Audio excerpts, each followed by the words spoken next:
کیا آپ جانتے ہیں جنت میں سایہ کیسا ہوگا؟ جب وہاں سورج کی تپش ہی نہیں ہوگی تو اس ہمیشہ رہنے والے سائے سے کیا مراد ہے؟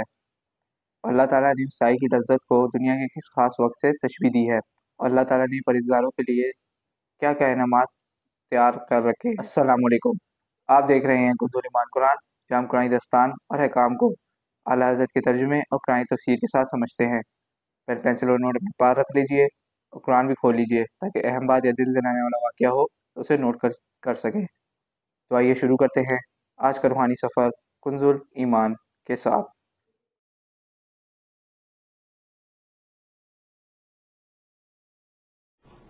سورہ رات کا 5واں رکوع اور 13ویں پارے کا 11واں رکوع۔ وَلَقَدِ اسْتُهْزِئَ بِرُسُلٍ مِّن قَبْلِكَ، اور ضرور بے شک، لام زبر لا مانے ضرور، قد مانے بے شک۔ یہ اصل لفظ ہے استہزئ، لیکن چونکہ یہ آیت کے بیچ میں ہے تو پیچھے سے اسے ملا دیا جائے گا اور پڑھیں گے وَلَقَدِ اسْتُهْزِئَ۔ یہ جو حمزہ گرا دیا گیا اسے حمزہ وصلی کہتے ہیں فنی اصطلاح میں۔ وَلَقَدِ اسْتُهْزِئَ، ضرور بے شک مذاق اڑایا گیا، بِرُسُلٍ کئی رسولوں کا، من قبل کا آپ سے پہلے۔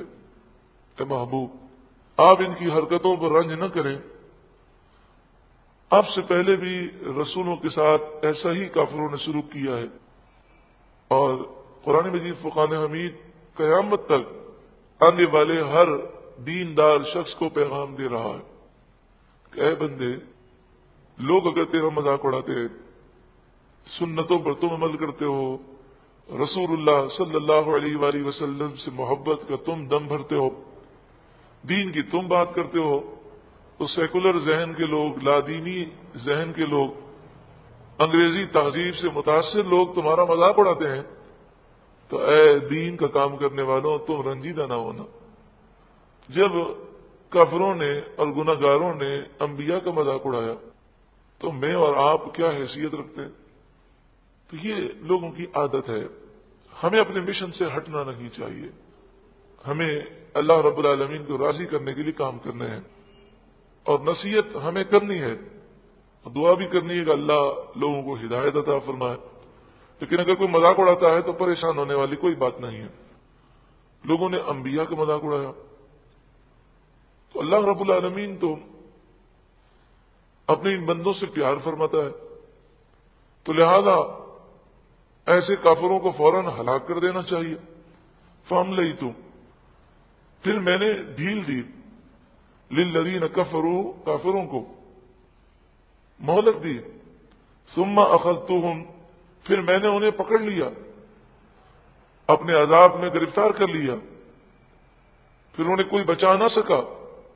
فَكَيْفَ كَانَ عِقَابِ، تو کیسا رہا میرا عذاب۔ أَفَمَنْ هُوَ قَائِمٌ عَلَى كُلِّ نَفْسٍ بِمَا كَسَبَتْ، تو کیا وہ رب جو ہر جان پر اس کے اعمال کی نگہداشت رکھتا ہے، جو ہر ایک کے عمل کو جانتا ہے، ہر ایک کے ارادوں کو جانتا ہے، کام تو ہم بعد میں کرتے ہیں، اللہ تعالیٰ تو ہمیشہ ہمیشہ سے ہر بات کو جانتا ہے۔ کیا وہ رب اور یہ جھوٹے خدا، یہ بت، کیا یہ جھوٹے خدا رب کے برابر ہو سکتے ہیں؟ وَجَعَلُوا لِلَّهِ شُرَكَاءَ، اور ان کفار مکہ نے اللہ کے لیے شرکا بنائے، جتنے بھی کافر مشرک ہیں انہوں نے اللہ کے لیے شرکا بنائے، یعنی جھوٹے خدا مقرر کیے انہوں نے۔ قل، اے محبوب آپ فرمائیے، سموہم، تم ان کے نام تو لو، یعنی اللہ کے سوا کوئی خدا ہو ہی نہیں سکتا، یہ تو نام لینے کے بھی قابل نہیں ہے کہ جنہیں تم نے خدا سمجھا ہے۔ ام، یا تنبئونہ، تم اللہ کو اس بات کی خبر دیتے ہو، بما لا يعلم فی الارض، جو اللہ زمین میں جانتا نہیں ہے۔ اب یہ آیت کریمہ اگر نہ سمجھی جائے تو انسان پریشان ہو جاتا ہے۔ کیا تم اللہ کو اس بات کی خبر دیتے ہو جو اللہ زمین میں جانتا نہیں ہے؟ تو اس آیت کا مطلب یہ ہے کہ اللہ تو ہر چیز کو جانتا ہے، تو جس چیز کا وجود ہی نہیں ہے تم اللہ کو اس کے وجود کی خبر دے رہے ہو۔ یعنی مراد یہ ہے کہ اگر یہ خدا ہوتے تو اللہ تبارک و تعالی تو ہر چیز کو جانتا ہے، لہذا یہ خدا نہیں ہے اور تم نے جھوٹے خدا بنائے ہیں۔ ام بظاہر من القول، یا یوں ہی اوپری بات کرتے ہو؟ اوپری بات کا مطلب بغیر سوچے سمجھے مسلمانوں کو تنگ کرنے کے لیے تم یہ بک بک کرتے ہو۔ بل اب ذرا اس سورہ مبارکہ کے نزول کا زمانہ ذہن میں رکھیے گا۔ یہ سورہ مبارکہ تو مدنی شریف میں نازل ہوئی، لیکن یہ بات یاد رکھیں کہ مدنی صورت کے اندر بعض آیتیں مکی ہوتی ہیں۔ مدنی صورت میں بعض آیتیں کیا ہوتی ہیں؟ مکی ہوتی ہیں، اور بعض مکی صورتوں میں بعض آیتیں کیا ہوتی ہیں؟ مدنی ہوتی ہیں۔ جیسے مثال کے طور پر سب سے پہلی جب وحی نازل ہوئی یعنی قرآن پاک کی، تو سورہ علق کی 5 آیتیں نازل ہوئیں۔ پھر اس کے بعد سورہ قلم کی چند آیتیں نازل ہوئیں۔ پھر سورہ مدثر کی 5 آیتیں نازل ہوئیں۔ اب سورہ مدثر میں 5 آیتیں تو نہیں ہیں، اس میں تو کافی آیتیں ہیں۔ سورہ علق میں بھی 5 آیتیں نہیں ہیں، تو ان کا نزول بعد میں ہوا۔ سورہ مزمل، اس کا پہلا رکوع مکی ہے اور دوسرا رکوع مدنی ہے۔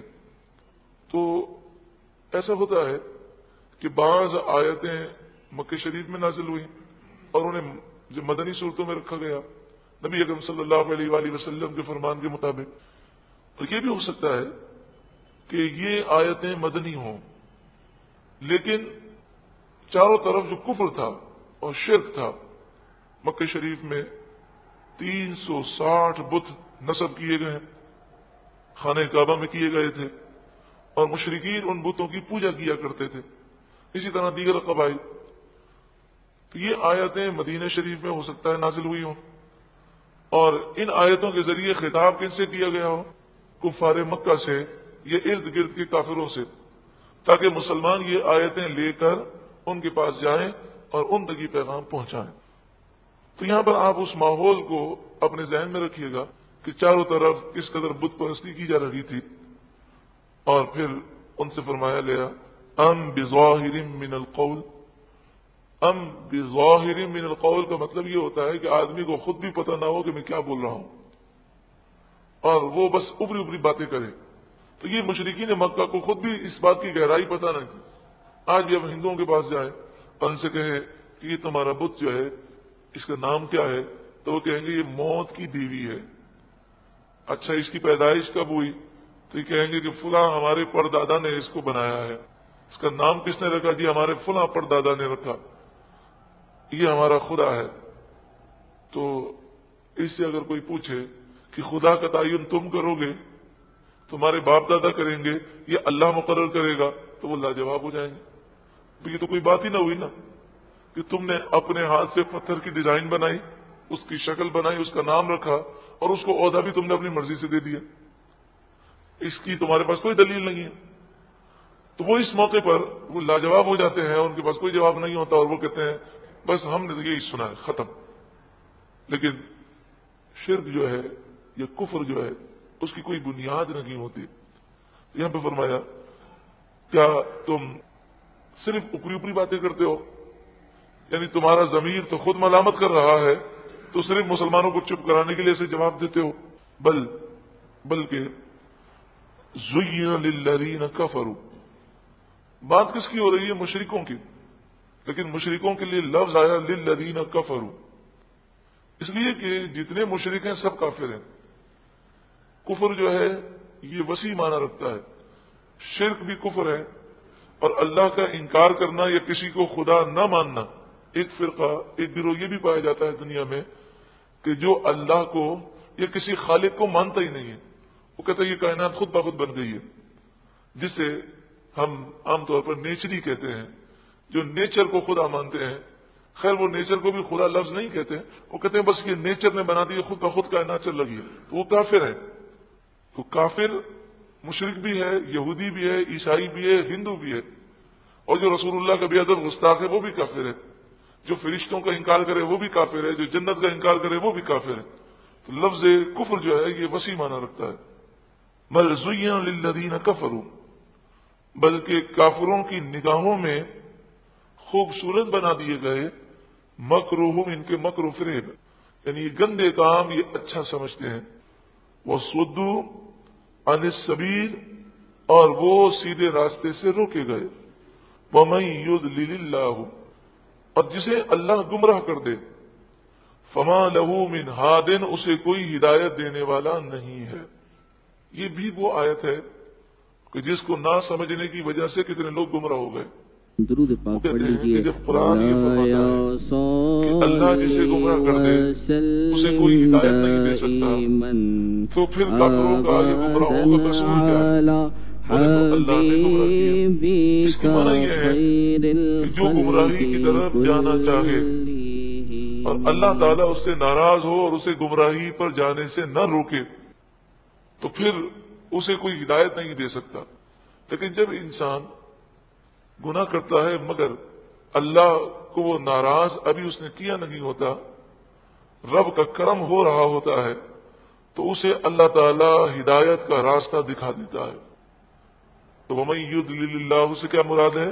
جس سے اللہ ناراض ہو جائے اور اسے اس کے حال پر چھوڑ دے اور وہ گمراہی کی طرف جانے لگے، تو پھر اب تم اسے ہدایت کی طرف نہیں لا سکتے۔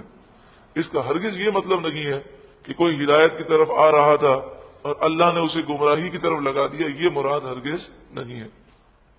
لہم عذاب فی الحیات الدنیا، ان کے لیے دنیا کی زندگی میں عذاب ہے، وَلَعَذَابُ الْآخِرَةِ أَشَقُّ، اور ضرور آخرت کا عذاب زیادہ سخت ہے۔ دنیا کی زندگی میں عذاب ہے، یہ مسئلہ یاد رکھیں۔ کافروں پر جو پریشانی، جو فکر، جو مصیبت، جو ٹینشن، جو بیماری آتی ہے، سب اللہ کا عذاب ہے۔ اور مومنوں پر جو فکر، جو مصیبت، جو پریشانی آتی ہے، یہ عذاب نہیں ہے، یہ گناہوں کو مٹانے کے لیے ہے، کیونکہ مومن پر جو بھی مصیبت آتی ہے اس سے اس کے گناہ مٹائے جاتے ہیں۔ وما لهم من اللہ من واق، اور انہیں اللہ سے بچانے والا کوئی بھی نہیں ہے۔ جب اللہ کا غضب نازل ہوگا قیامت کے دن، تو ان کافروں کے لیے کوئی سفارش نہیں کرے گا، کیونکہ کافروں کے لیے کسی کی سفارش قبول نہ کی جائے گی۔ مثل الجنت التي بعد المتقون، مثال اس جنت کی کہ جس کا وعدہ متقیوں سے کیا گیا۔ الفاظ کو غور کیجیے گا، بعد المتقون، یہاں تو لوگ گناہ کر کے بھی جنت کی امید لگائے بیٹھے ہیں۔ صبح سے لے کر رات تک انسان اگر محنت نہ کرے تو وہ 500 روپے کی امید نہیں لگاتا، ہر ایک سے کہتا پھرتا ہے کہ محنت کریں گے تو پھل ملے گا، لیکن جنت میں جانے والے اعمال اختیار کیے بغیر وہ جنت میں جانے کی امید لگا کر بیٹھا ہوا ہے۔ ایک بڑی حیرت انگیز بات ہے کہ نہیں؟ انسان کسی معاملے میں بھی تکیہ نہیں کرتا، بھروسہ کرنے کے لیے تیار ہی نہیں ہے، حالانکہ روزی کے معاملے میں اللہ پر بھروسہ کرنے کا حکم دیا گیا، پھر بھی وہ بھروسہ نہیں کرتا۔ فکریں ہی فکریں۔ ایک چیز ہے جس میں اسے کوئی فکر نہیں اور وہ تکیہ لگا کے بیٹھا ہوا ہے، وہ ہے جنت۔ وہ یہ سمجھتا ہے کہ جیسے ہی میں مروں گا نا تو مجھے تو جنت کا ٹکٹ دے دیا جائے گا، میں سیدھا جنت میں جاؤں گا۔ یہ وہ چیز ہے جس کے حصول کے لیے کوئی کوشش کرنے کے لیے تیار ہی نہیں ہے۔ تجری من تحتها الانہار، جن کے نیچے نہریں رواں دواں ہیں، اکلھا دائم، جنت کے میوے پھل کھانے دائمی ہیں، ہمیشہ رہنے والے ہیں، وظلھا، اور اس کا سایہ ہمیشہ رہنے والا ہے۔ جنت میں نہ دھوپ ہوگی، نہ سورج ہے، نہ چاند ہے، نہ اندھیرا ہے۔ پھر بھی فرمایا جنت میں سایہ ہی سایہ ہوگا۔ سایہ ہی سایہ ہوگا، اس سے کیا مراد ہے؟ تو فرمایا جس طرح صبح صادق سے لے کر طلوع آفتاب کے درمیان کا جو ماحول ہوتا ہے کہ دھوپ نہیں ہوتی، سورج نہیں نکلا ہوتا، پھر بھی روشنی ہوتی ہے کہ نہیں، اور ہر طرف سایہ ہی سایہ محسوس ہوتا ہے، تو فرمایا جنت میں ایسا ماحول ہوگا۔ یہ صرف سمجھانے کے لیے، ورنہ جنت کی کسی نعمت کو تشبیہ نہیں دی جا سکتی۔ تِلْکَ عُقْبَى الَّذِينَ اتَّقَوْا، یہ متقیوں کے لیے ٹھکانہ ہے۔ وَعُقْبَى الْكَافِرِينَ النَّارِ، اور کافروں کا ٹھکانہ جہنم ہے۔ اللہ تعالی خاتمہ بالایمان نصیب فرمائے، چونکہ جس کا خاتمہ کفر پر ہوا اسے پھر ہمیشہ جہنم میں جلنا ہے۔ اللہ مسلمانوں کے ایمان کی حفاظت فرمائے۔ آج کل تو ایمان کی حفاظت بڑی مشکل ہو گئی۔ اصل میں علم دین تو اتنا ہوتا نہیں ہے لوگوں کو، اور پھر اخبارات، رسائل، ڈائجسٹ، ناول، ٹی وی، فلمیں، ڈرامے، پھر ٹی وی پر بحث، اور خاص طور پر دینی بحثیں، سننے والا بھی جاہل ہوتا ہے اور کرنے والا بھی جاہل ہوتا ہے۔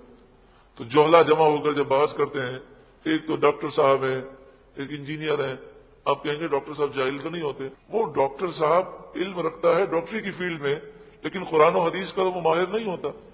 ایک اداکار بیٹھا ہے تو ایک فنکار بیٹھا ہے، اور دین کی باریکیوں کے بارے میں بحث کی جا رہی ہے، ان سے دین کے بارے میں پوچھا جا رہا ہے، وہ اپنی عقل سے تکے مار رہے ہیں، لوگ بیٹھ کر سن رہے ہیں۔ ہم ان سے کہیں بھائی کیوں سنتے ہیں؟ تو کہتے ہیں جناب ہم تو سب کی سنتے ہیں، جو سمجھ میں آتا ہے کرتے ہیں۔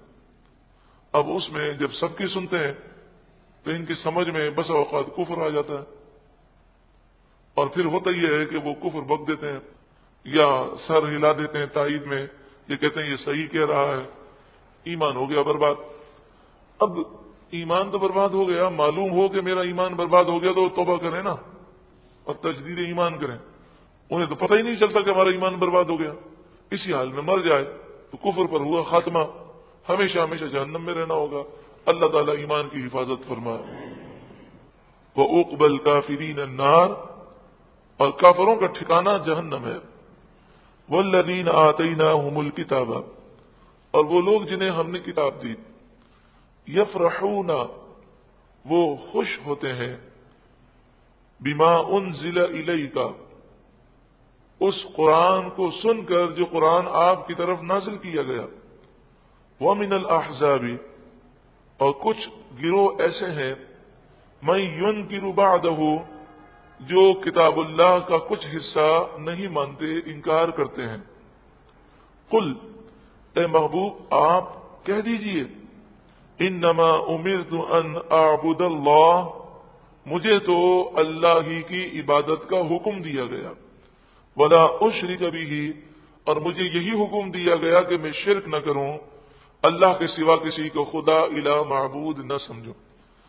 یہاں پر اچھی طرح یہ بات سمجھ لیں کہ توحید اس چیز کا نام نہیں ہے کہ ہم یہ کہیں کہ اللہ نے فرشتوں کو کوئی اختیار نہیں دیا، نبیوں کو یا اولیاء کو کوئی مقام و مرتبہ نہیں دیا۔ یہ توحید اس چیز کا نام نہیں ہے۔ توحید کس چیز کا نام ہے؟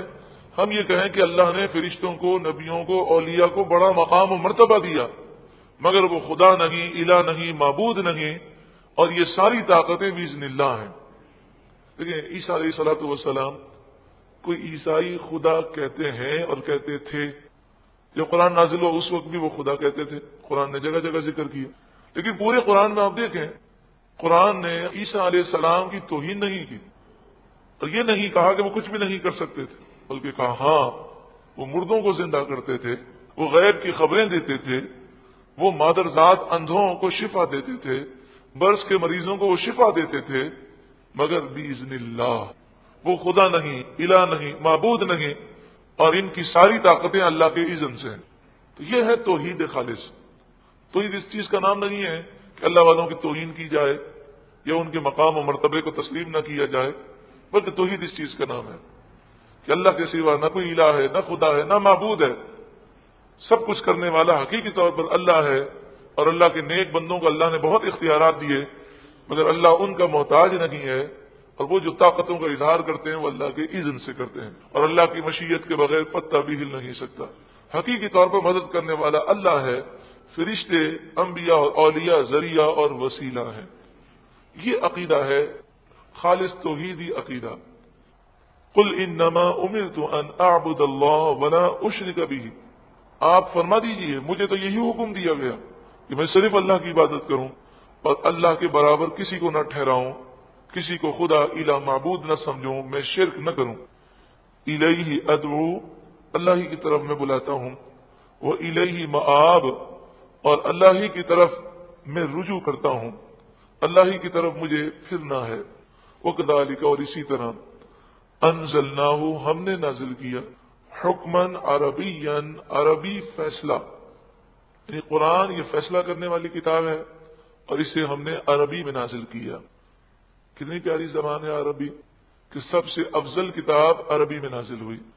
انگلش کے لیے لوگ مرے مارے پھرتے ہیں، مونٹیسری سے لے کر پی ایچ ڈی لیول تک کتنی انگریزی کی کتابیں پڑھتے ہیں، پھر بھی انگریزی پر عبور حاصل نہیں ہوتا، پھر بھی بسا اوقات وہ انگریزی بولتے ہیں تو انگریز ہنستے ہیں کہ اس طرح انگریزی بولی جاتی ہے، پھر وہ انگریزی سیکھنے کے لیے انگریزوں کے ماحول میں بیٹھتے ہیں، بڑی پریکٹس کرتے ہیں، ساری زندگی اس میں لگا دیتے ہیں۔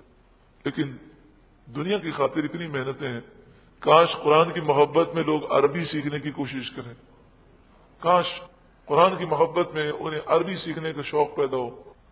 زبان سیکھنے میں کوئی حرج نہیں ہے، انگریزی سیکھیں، چائنیز سیکھیں، روسی زبان سیکھیں، جرمنی زبان سیکھیں، اس میں کوئی حرج کی بات نہیں ہے، مگر کسی زبان کی تہذیب سے متاثر ہونا غلط ہے اور احساس کمتری غلط ہے۔ چائنا کا وزیر اعظم ایک دفعہ پاکستان آیا تو پاکستانی وزیر اعظم نے یا کسی وزیر نے انگریزی میں ویلکم کہا تو اس نے اپنی چائنیز زبان میں ویلکم کہا۔ بیچارے پاکستانی صحافی تو ایسے ہی ہیں، وہ تو انگریزی جس کو بولنے نہ آئے اسے کہتے ہیں جاہل ہے۔ ہمارے یہاں تو یہ سمجھا جاتا ہے نا، اگر مولوی کے سامنے کوئی جا کر انگریزی کے 4 لفظ مار دے اور مولوی کہ مجھے آپ کی بات سمجھ میں نہیں آئی، وہ مولوی تو جاہل لوگ ہیں، انگریزی نہیں آتی، یعنی جس کو انگریزی نہیں آتی لوگ اسے جاہل سمجھتے ہیں۔ تو صحافیوں کو بڑی حیرت ہوئی، تو وہ کہنے لگے کہ آپ کو انگریزی میں ویلکم کہنے بھی نہیں آتا؟ تو اس چائنیز وزیر اعظم نے کیا خوب جواب دیا، کہا تھا تو بہت کچھ ہے، لیکن ہم تمہیں یہ بتانا چاہتے ہیں کہ ہمارے منہ میں ہماری اپنی زبان ہے، کسی کی ادھار مانگی ہوئی زبان نہیں ہے، اور ہم احساس کمتری رکھنے والی قوم نہیں ہے۔ چائنا کی جو ترقی ہے اس کا راز یہی ہے، وہ یہ قوم احساس کمتری کی شکار نہیں ہوئی۔ درود پاک پڑھ چائنیز لیجئے۔ زبان پوری دنیا میں ایک ایسی زبان تھی کہ جس کا سیکھنا بہت مشکل ہے۔ آپ بھی ذرا چائنیز کا جو حروف تہجی ہیں سیکھنے کے لیے جائیے تو صحیح، پورا مہینہ گزر جاتا ہے، حروف تہجی آدمی ادا ہی نہیں کر سکتا، اتنے مشکل ہے۔ تو چائنیز زبان بڑی مشکل زبان تھی، تو لوگوں نے کہا یہ زبان تو بڑی مشکل ہے، کسی کو نہیں آتی تھی۔ لیکن یہ قوم پاکستان کے 1 سال کے بعد آزاد ہوئی، یہ 2 سال کے بعد، لیکن اس نے کہا کہ ہم احساس کمتری کا اپنی قوم کو شکار نہیں کریں گے کہ وہ اپنی ساری زندگیاں انگریزی سیکھنے میں لگا دیں، مادری زبان سے ہی ہم جو ہے فروغ کریں گے، اپنے یہاں مادری زبان کو فروغ کریں گے۔ انہوں نے کہا کہ جس کو ہم سے رابطہ رکھنا ہو وہ ہماری زبان سیکھیں، ہم کسی کی زبان نہیں سیکھیں گے۔ تو وہاں چائنا کے اسکولوں میں، کالجوں میں، یونیورسٹی میں انگریزی نہیں پڑھائی جاتی، اور وہاں کے لوگ اتنی انگریزی سے نفرت کرتے ہیں کہ آپ انگریزی بولیں تو آپ کی طرف وہ نفرت سے دیکھتے ہیں۔ ہاں آپ اردو میں ان سے بات کریں تو بیچ میں ٹرانسلیٹ رکھیں گے، وہ ٹرانسلیٹر جو ہے ان کو چائنیز میں ٹرانسلیٹ کر دے تو یہ خوش ہوتے ہیں، لیکن انگریزی مارنے پر بڑا یہ ناراض ہوتے ہیں۔ اسی طرح فرانس، اسی طرح لاطینی امریکہ میں بعض ریاستوں میں، اور کئی ایسے علاقے ہیں یورپ کے اندر بھی کہ وہ انگریزی سے بڑی شدید نفرت رکھتے ہیں اور وہ کہتے ہیں نہیں ہمیں اپنی زبان پر فخر ہے۔ تو ہم مسلمان غرور تکبر تو نہیں کرتے، لیکن کم از کم احساس کمتری کا تو شکار نہیں ہونا چاہیے۔ اللہ تبارک و تعالی مسلمانوں کو دین سیکھنے کا شوق عطا فرمائے۔ وَلَئِنِ اتَّبَعْتَ أَهْوَاءَهُمْ، اور اے سننے والے، دیکھیں اتبعت اس کا لفظی ترجمہ ہے اگر تو نے پیروی کی، لیکن یہ قرآن مجید فرقان حمید کا انداز ہے کہ عام لوگوں سے جب خطاب ہوتا ہے تو کبھی واحد کی ضمیر ہوتی ہے، کبھی جمع کی ضمیر ہوتی ہے، تاکہ قرآن پڑھنے والے کو ایسا محسوس ہو جیسے ڈائریکٹ مجھ سے بات کی جا رہی ہے۔ اس کے مخاطب رسول اللہ نہیں ہے، کیونکہ رسول اللہ صلی اللہ علیہ وآلہ وسلم کبھی بھی کافروں کی خواہشات کی پیروی کر ہی نہیں سکتے۔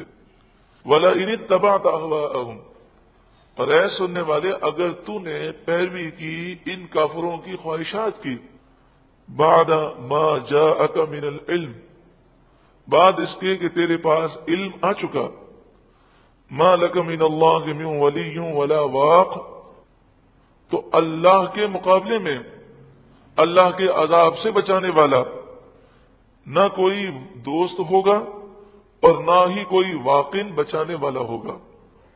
اللہ رب العالمین مسلمانوں کو کافروں کی خواہشات پر چلنے سے محفوظ فرمائے۔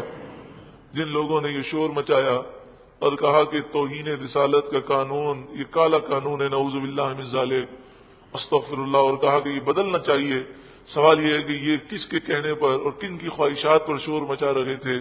اور شور مچا رہے ہیں امریکہ کی خواہشات پر، یہود و نصارہ کی خواہشات پر، اور قرآن کافروں کی خواہشات پر چلنے سے منع کرتا ہے۔